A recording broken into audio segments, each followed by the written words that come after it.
Hello, everyone. Welcome to D1 Crashout. So, this was supposed to be a continuation from the alleged black and white video, or in a whole lot of gray, but I want to talk about it right now, so I'm going to. Uh, Generally speaking, I think humans are weird.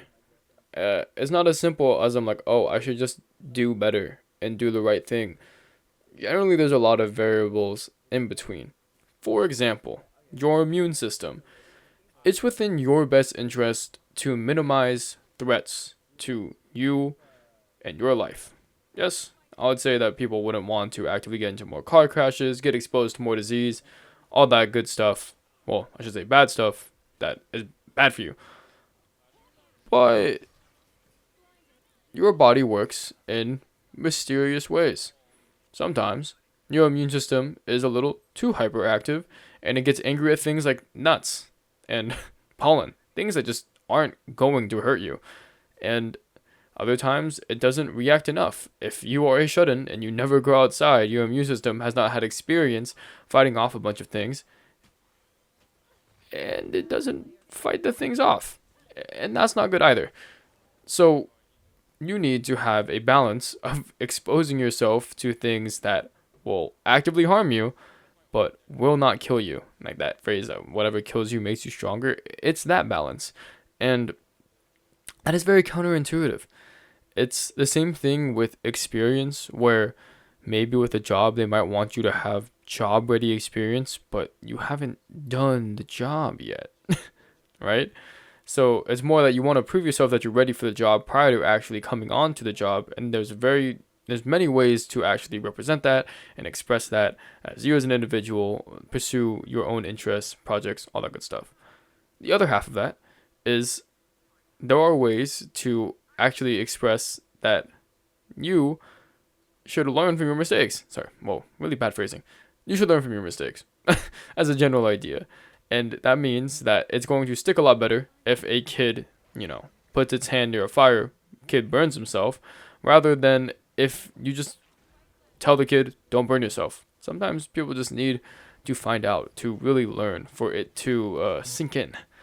And that is also counterintuitive, where you're like, okay, you're telling me I want to protect my child and make sure that they don't kill themselves, but I should also let them experience as much pain and difficulty as possible, as long as it does not kill them, so they know to do better, right? It's like the mess around and find out. I know a lot of people, and I think I already said this, that have that intuition of, maybe I shouldn't do this stupid thing, but you're still curious anyway, and you need to experience it for yourself so you actually understand why it's something that you shouldn't do. And this is a problem in academia. This is a problem with people who get started on tracks for addiction. This is people who just speed when they drive their cars. You could always tell people to do better, but there's going to be this balance between accountability and also what people think is worthwhile in actually pursuing. It's easy to say, I speed 5 over. It's not going to hurt anyone, and it probably is not going to. Your kid they eat a little bit of dirt, and they might eat a worm or two, and it may not hurt them, or there may be a parasite that they pick up from like some cockroach somehow. I don't know specifics, but the general idea is there's a lot of risks out there, and then people take that risk all the time. The reward is that your kid learns and isn't stupid and doesn't eat cockroaches anymore, or they try to eat ants or something. Oh, great flash. Anyways, but there's also just that constant risk of there just being irreparable damage, and that is a constant risk that people undertake. You get in your car. I use this example a lot. You get in your car. There's a chance that you might not get out of your car, but it's better than having to walk, and it might take several times more time to get where you need to go from walking rather than just taking your car. So it's a risk that people deem worth taking. Same thing with letting your kid do sports, and they might get irreparable brain damage, but it's very unlikely in a sport like baseball, right? And in doing that, they get hand-eye coordination, and they also learn to be competitive and to invest in something and train themselves and learn and build. So human solutions to problems generally means experiencing a lot of mistakes, a lot of failure, and often exposing yourself to active damage. I mean, we grow by breaking down our bodies and then our bodies rebuild themselves. And people also grow under stress. That's why people who have to grab a lot of stuff out of trees or people who have to run long distances carry those traits down and inherit them for generations to come. And that is the weird part, very unique part of humanity, where instead of just having, like homegrown talent, instead of having ingrained experiences, like when turtles come off the beach and they just go straight for the water intuitively, you come out of the room, you're ready to, suck boobies. That's our ingrained response. And that balance, where you have to not only put yourself actively in danger in order to balance being able to do anything at all, but also to not put yourself in so much danger where you die, is the very weird way that humans operate. And it's very unique to humanity alone. And it's something that I think about often. I'm like, I need to push myself in order for me to grow as an individual, to get better time management skills, to understand what I can and can't do, to get the most out of my lived experience. But I will never know until I actually start working on stuff if I have pushed myself too hard, and then it just might all be over for me. That is something to think about.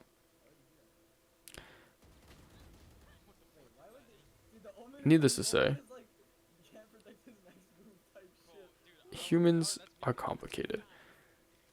And it's different for everyone. Some people are just immunocompromised at birth, and they can't go outside. And frankly, we have better preventative measures now, but preventative action has never been a human strong suit, and that is a direct reflection of humans' abilities. Oh, did I cut something out? Whoopies. A direct reflection of humans' abilities to react and adapt to circumstances, but not necessarily predict new circumstances. There's a very interesting ramble by Neil deGrasse Tyson talking about how humans are not able to develop new things. They can experience things and register something as new, and then they know of it, and then they're actually able to build off of it. But humans are not great at actually processing and developing new novel ideas. You take a bunch of things, you combine them together, and you take a best guess at it might actually be new. And another part of that is in that guess, and you're combining a bunch of random things, and you might discover or find something new. Now you actually have to name it. You have to consider if it really is something that is new. And then you work around these things, and it's completely unheard of, and you have a new neuron pattern, and you don't have any balance in it. So that difficulty of not being able to develop new ideas, but also as a human having to experience things in order to learn from them, and having to make sure that these things are not destructive in the way that there is irreparable, is a very uniquely weird situation to be in.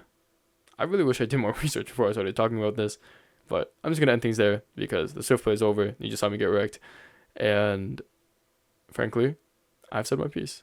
I think it's very interesting how humans operate and the unique ways in which you both have to damage yourself and also heal yourself and also balance that damaging yourself so much, but you never truly know until you do it. Life is a gamble. I've already talked about that. Okay, bye. Daily rant.